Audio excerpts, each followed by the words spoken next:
For today's shared slides, you will be each choosing a transformation or a different slide to complete so that each of your group members completes a different transformation.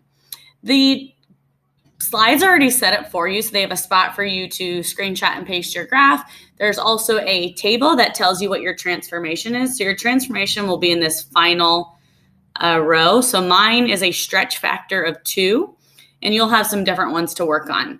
But to fill in the table, so I just took the x and f of x values from yesterday in problem 2-155 because our task yesterday was just to create the x and y values. So we evaluated the function to find these y's. So you're using that same table because we're working with the same graph today. Now I need to create the transformation, and my transformation says 2 times f of x. So I just need to take my f of x row and multiply each of these numbers by 2. So I'm going to do that here.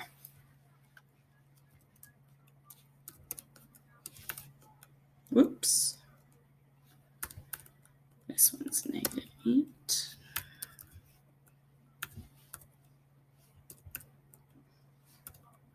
And be careful with your negatives and positives depending what your transformation says.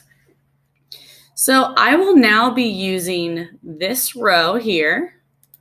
I'm going to highlight.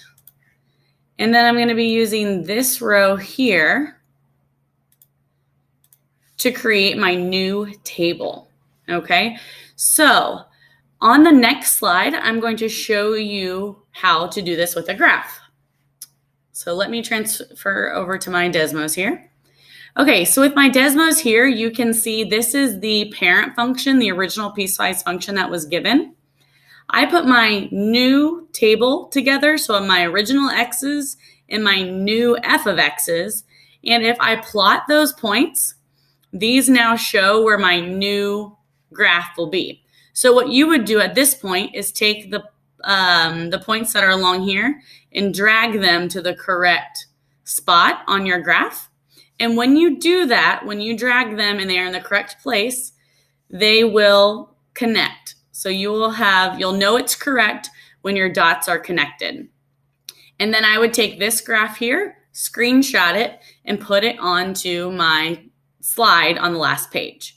So the key things that you need to do, fill in the table, put that table onto Desmos, and you can do that by pressing plus and then table. And then you will drag your points so that they connect and line up with the points from your table. And then if you did it correctly, your line should connect. And remember, there is a slider on that tool to go from one transformation to the next.